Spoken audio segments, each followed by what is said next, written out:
Hi, and welcome to the last week of our virtual summer library program, Tales and Tales. This week, our topic is animal heroes and helpers. And animals are amazing creatures. They can do so many things for us and with us. I know that you've probably seen a lot of real life animal helpers, like seeing eye dogs that help people who cannot see, or other animals who help people, like therapy animals that visit hospitals and nursing homes, search and rescue dogs that help find things and people, police dogs, guard dogs, even dogs that herd sheep. There are lots of different kinds of dogs that do jobs, but there are also other animals that have jobs that help to make our lives better and that enrich our lives. Some of you may have a pet. You might have a pet dog or a cat or some other kind of animal that is your pet, and you know how much you love your pet and how much it means to you. So this week, we're going to be talking all about the kinds of animals that help us and that are really heroes. Some of the books that we have that you might be interested in checking out to read more about are Tiger the police dog, Caddy the farm dog, or Stella the search dog. These are dogs, animals that have jobs, and we have to be very careful when we approach an animal that has a job because it's working. So don't ever go up and pet a dog or another animal that might be working like a seeing eye dog. Make sure that you ask the owner first and be careful in how you approach them. So your packet this week is this color, this bright blue, and it has a lot of great activities and things that you can do to learn more about animals that are heroes and helpers.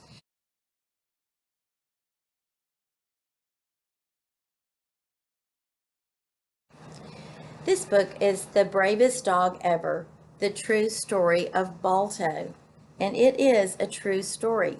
It's by Natalie Standiford and it's illustrated by Donald Cook, and it's published by Random House. The Bravest Dog Ever, The True Story of Balto. This is a true story about a very brave dog. His name was Balto and the year was 1925. Balto lived in Nome, Alaska. Nome was a frontier town, and most of the year it was buried in ice and snow. In winter, there was no way to travel through all that ice and snow, not on planes or trains or boats or cars. The only way to travel in Alaska was by a dog sled. Balto was a sled dog. He worked for a gold mining company not far from Nome, and he helped to carry food and tools to the miners. It was a good life for a sled dog. Balto's driver was a man named Gunner, and Gunner made Balto his lead dog. The lead dog runs out in front of the team and he follows the trail. All the other dogs do whatever the lead dog does. So the lead dog has to be the smartest and strongest dog of all. One cold winter day, a terrible thing happened in Nome. 2 children got very sick. Their parents called the doctor. He was the only doctor in the whole town. When the doctor saw the children, he became very worried. The children had a terrible sickness called diphtheria. The doctor did not have the medicine he needed. Without medicine, the children would die. And without medicine, many other people in Nome would get diphtheria too and die. The doctor knew he had to get the medicine fast. The hospital in Anchorage, Alaska had the medicine, but Anchorage was 800 miles away. The doctor in Anchorage put the medicine on a train, but soon the train got stuck in deep snow. The train was still 700 miles away from Nome. The people in Nome held a meeting. Everyone was very scared. "What are we going to do?" asked the doctor. We have to get that medicine." At last someone said, "What about a dog sled relay? When one of the teams of dogs gets tired, a new team will be ready to take over." The room buzzed with excitement. That did seem like the quickest way to get the medicine, but the doctor frowned. "It will still take 15 days, he said. "That is too long." Maybe the doctor was right, but there was no other choice. So the mayor spoke over the radio. "Please help," he said. "We need the best drivers and dogs to help save our town." Gunner heard the mayor on the radio, and Gunner knew he had the very best dog team and the very best lead dog. Balto would come to the rescue. On January 27th, 1925, the race to Nome began. 21 dog teams were in the relay. Each team waited at a different stop. You can see this map. This is Anchorage, where the medicine was, and this is Nome, where the people needed the medicine. Each team waited at a different stop. The first driver took the medicine from the train, and he wrapped it in fur to keep it from freezing. Then he drove his dogs as fast as he could to the second stop. He made his run in good time, but soon the wind began to blow hard and the air grew colder. A blizzard was coming. It was one of the worst storms ever, and still the race went on. Somehow each dog team made it to the next stop. In one team, 2 dogs froze to death, so the driver hitched himself to the sled. He helped the rest of the dogs to pull through the storm. Gunner and Balto waited at their stop in Bluff. They were going to run 31 miles from Bluff to Point Safety. That was the second to last stop, part of the race, but the storm slowed things down. Gunner had been waiting for 2 days. He did not sleep because he wanted to be ready to go as soon as the medicine arrived. At last, Gunner heard dogs barking. The medicine was here. He put it on the sled with a small stove and a little food, and he hitched his dogs. Balto stood proudly in the lead. Gunner cracked the whip. "Mush," he cried. That meant go. The team ran out into the snowy night. At first, the team made good time, but soon snowdrifts blocked the trail. The dogs sank up to their necks in snow, and they could not move. Some began to panic, but not Balto. He stayed calm and helped the other dogs while Gunner dug them out of the snow. At last, the team was on its way again. The team crossed a frozen river. The dogs and the sled slipped and skidded on the ice. Oh no, over went the sled. Gunner got it up again, but the medicine was gone. Wildly, Gunner dug for the medicine. He could not see through the heavy snow, but at last he felt the package and put it back on the sled. The team kept going across the river. Suddenly, Balto stopped. "Mush, Balto," shouted Gunner, but Balto did not move. Then Gunner saw why. The ice was cracking. If the team fell into the river, they would all drown. Balto had stopped just in time. "Smart dog," Gunner told him. Then he saw that Balto's feet were wet. If they froze, Balto would never walk again. So Gunner quickly unhitched Balto from the sled. He led him to a patch of powdery snow. Gunner rubbed Balto's paws in the powder, and soon they were dry, and Balto was ready to go once more. Balto led the team around the cracking ice. At last, they reached solid ground again. Were they still on the trail? Gunner had no idea. The snow blew so hard, Gunner could not see his own hands. But Balto had run this trail many times before. Now it was up to him. Finally, the storm died, and Gunner saw Point Safety just ahead. Balto did it, thought Gunner. He couldn't wait to warm his hands by a cozy fire, but all the lights were out at Point Safety. Where was the next driver? Was he there? Gunner did not know, and there was no time to find out. So Gunner and Balto did not stop. They had never been so tired, but they raced on through the night toward Nome. It was just before dawn. The sky began to glow. In the town of Nome, everyone was sleeping. Gunner and his team pulled into town. They had made it. Balto was too tired to bark. They had been on the trail for 20 hours straight. They had driven 53 miles. through snow and a blizzard, and they had finally gotten to Nome. Gunnar took the medicine to the doctor, and the doctor was surprised. He thought it would take 15 days to get the medicine, but Gunnar delivered it in only 5.5 days. "Thank you, Gunnar," said the doctor. "You are a hero." "Balto is the hero," said Gunnar. "I could not have done it without him." The doctor went right to work. He gave the medicine to all the sick people. In a few days, they would be well, and the town of Nome was saved. All over America, people cheered for Balto. They read about his bravery in the newspaper. Balto was the most famous dog in the world. A year later, the people of New York City put up a statue to Balto. It stands in Central Park, and lots of children play on the statue. They remember Balto, the bravest dog ever. I hope you enjoyed the story, the true story of Balto.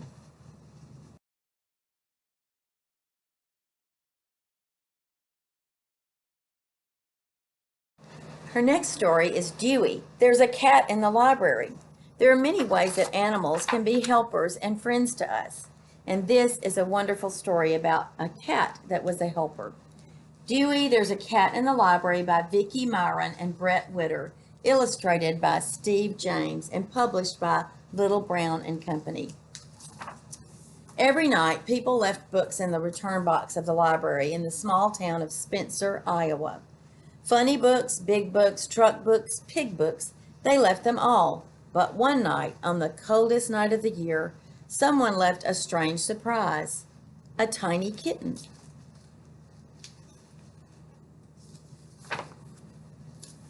When Vicki, the librarian, found him the next morning, the kitten was cold and scared and very, very dirty.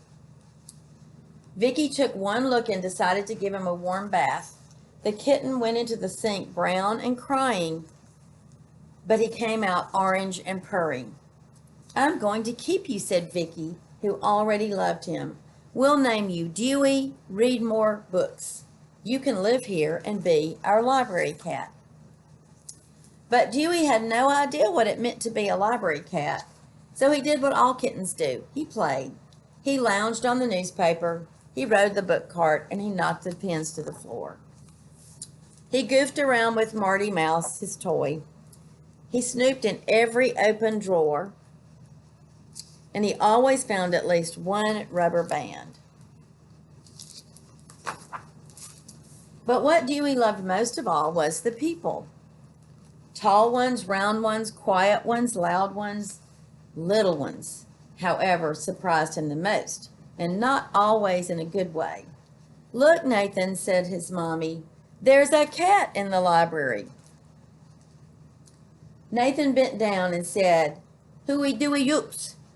"No," said his sister Hannah, "it's Dewey, read more books." Dewey squirmed. The boy was petting him in the wrong direction. Dewey loved to be petted, but he hated to be petted in the wrong direction. Dewey was licking his fur back into place when he heard a strange noise. "Wah!" Dewey's ears perked up, and he looked around. "Wah! Wah!" Dewey sprang into action and sprang to attention and crept really slowly toward the sound. Can you see what it is? It's a baby. Surprise! The little people, Dewey discovered, came in tiny sizes too, and they loved to giggle and grab and pull and coo. Babies are wonderful, Dewey thought. Cute, and they smell delicious too.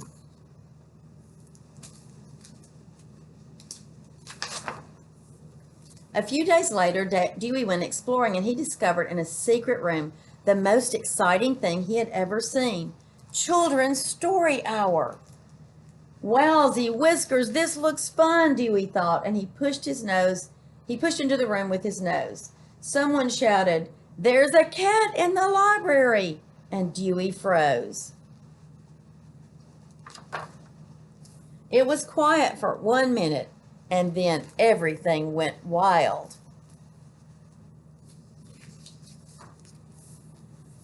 And the next thing Dewey knew, he was being carried upside down. Oh my, Dewey thought, what should I do now? Late that night, Dewey talked to his friend Marty Mouse. The library is a wonderful place, Dewey said, but I'm tired of being pulled and poked and carried upside down.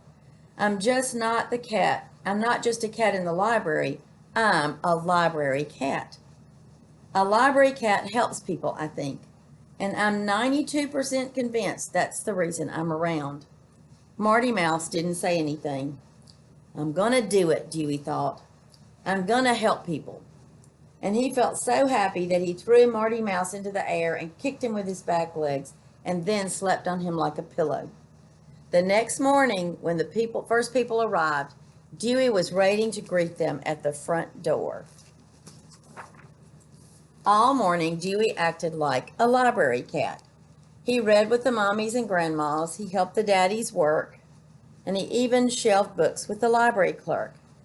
When he saw little Nathan, he turned in a circle and a half so that the boy could pet his back from his head to his tail, the right way to pet a cat.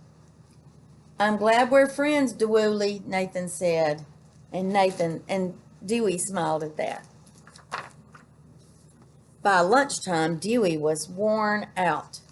So he found a good box. First, he put his paws inside and then his belly. Then he squished his back end down, wiggled around until he was all the way in and closed his eyes. There's an orange muffin in the library, a girl giggled. But just as Dewey was about to drift off to sweet kitten dreams, he heard a heavy sigh. His eyes popped open and he saw a girl on the other side of the library, a sad little girl reading quietly all by herself. He climbed up close and stared at her. She looked the other way. He sniffed her hand. She wouldn't play. He knocked her mittens to the floor, but she left them there. Then he saw her jacket and had his best idea yet. Silly always works. I'll be a silly cat today, he thought. The girl stared at Dewey. You look like a fuzzy hot dog in a purple bun, she said. And then she surprised him. She laughed right out loud. I love you, Dewey. Read more books, the girl whispered, as Dewey nestled into her lap and began to purr. This is it, Dewey thought. I'm a real library cat, and it feels great. Now it felt better than great. It felt perfect. I hope you enjoyed the story of Dewey, There's a Cat in the Library.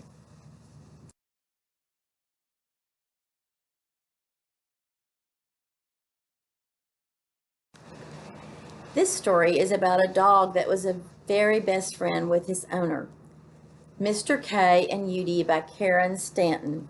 And it's based on a true story about a dog that was friends with his owner and helped to take care of him.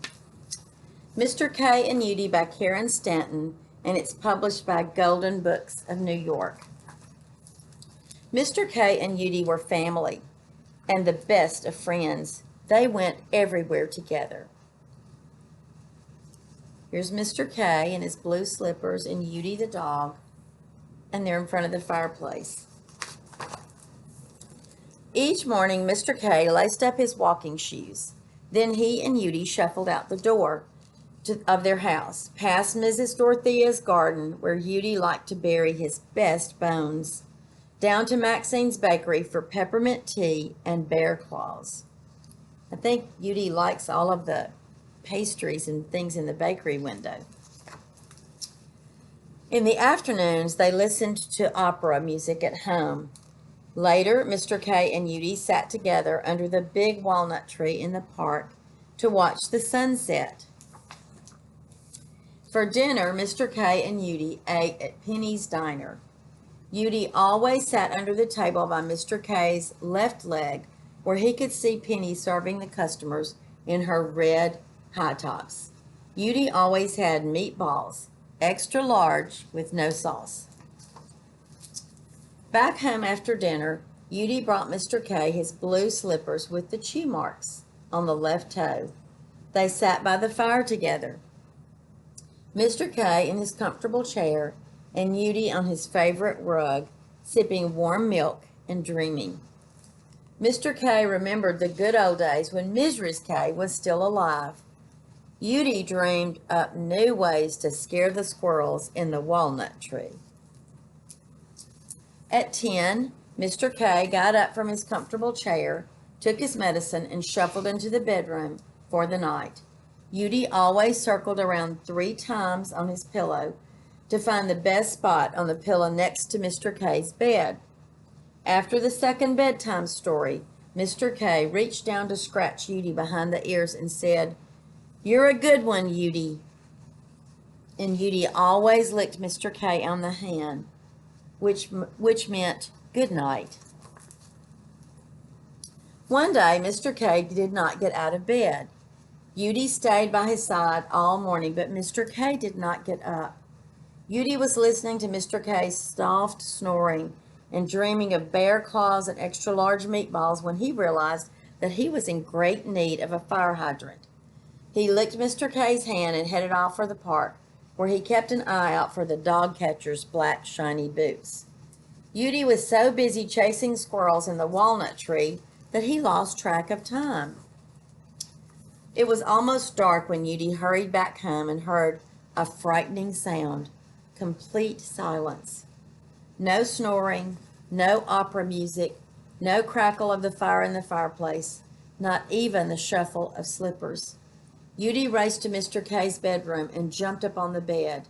The sheets and blankets were rumpled and the pillow was still warm, but Mr. K was gone.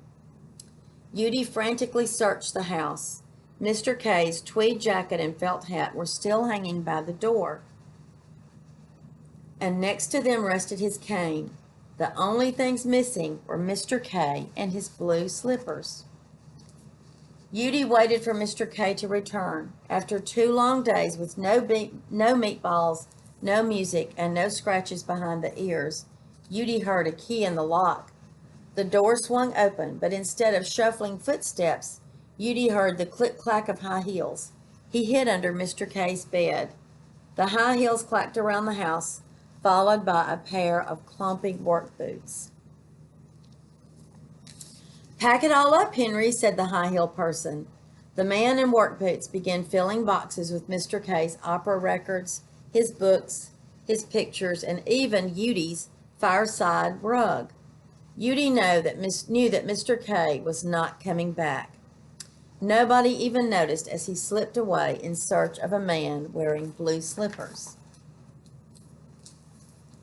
Yudi trotted by Mrs. Dorothea's garden, where he saw a gentleman in a felt hat and a tweed jacket chatting over the fence with Mrs. D. On his feet, the man wore wingtips. On his face, he wore a crooked grin. Definitely not Mr. K. But do you see what they have right there? Lost dog reward. And that looks like a picture of Yudi. Yudi passed Maxine's bakery and heard a voice ordering peppermint tea and a bear claw. On his feet, the man wore sandals. On his face, he wore a long red beard. Definitely not Mr. K. But look, there's the lost dog sign again. Yudi looked through the window of Penny's diner and saw a man sitting at Mr. K's regular table. On his feet, he wore cowboy boots. On his arm, he wore a tattoo. Definitely not Mr. K. There was only one place left to look. Yudi approached the park at sunset and saw a man standing near the walnut tree. On his feet, he wore black, shiny boots. On his sleeve, he wore a badge. Definitely not Mr. K. But look, there's the missing dog reward poster again. Yudi recognized those boots. He ran, and the shiny black boots followed him. He ran away from the walnut tree, past Penny's diner, Maxine's bakery, Mrs. Dorothea's garden, past his and Mr. K's house, and down a lonely, winding road. Yudi collapsed far away from the shiny black boots. He circled around, lost and hungry and scared in the dark. Then out of the darkness came music, far away and faint, but definitely Mr. K's favorite opera. Yudi followed the sounds, limping and stumbling through the trees, until he stepped into the garden of a grand white house. The moon shone down on Yudi through the branches of the giant walnut tree. The music stopped, the last light went out. The people in the house were all sleeping. Yudi closed his eyes too. He dreamed he was back home on his favorite rug, getting scratched behind the ear. He dreamed he heard Mr. K saying, "You're a good one, Yudi." Yudi woke early the next morning to the smell of breakfast cooking. When he opened his eyes, he thought he was still dreaming. After all his searching for the man in blue slippers and finding nothing but wingtips, sandals, and boots, Yudi had stumbled into a garden of slippers. He saw fluffy slippers, leather slippers, flowered ones and plaid ones, moccasins and bunny slippers, but not one pair of plain blue slippers with chew marks on the toe. A man in green slippers reached down and scratched Yudi behind the ears. "Hi there, fella," the man said. "Nice to see a new face. We don't get many visitors like you here at the rest home." He was a good man, but he was not Mr. K. Yudi hung his head and turned to leave the slipper garden. Bump! Mr. Yudi's nose hit a rubber wheel. He looked up and saw a strange rolling chair sitting under the giant walnut tree. The man in the chair wore plain blue slippers. Yudi looked closely at the toe of the left slipper. He recognized the tiny chew marks he had put there years ago. Mr. K put out his hand and scratched Yudi behind the ears. Then slowly and very quietly he said, "You're a good one, Yudi." Yudi licked Mr. K's hand just as he'd always done. They sat together under the walnut tree to watch the sunrise. Mr. K and Yudi were family again, and still the best of friends. And you see the sign, "Welcome home, Yudi." Yudi found Mr. K, even though he was no longer at their house, he was now in a rest home. And they were still friends. I hope you enjoyed this story, Mr. K and Yudi by Karen Stanton.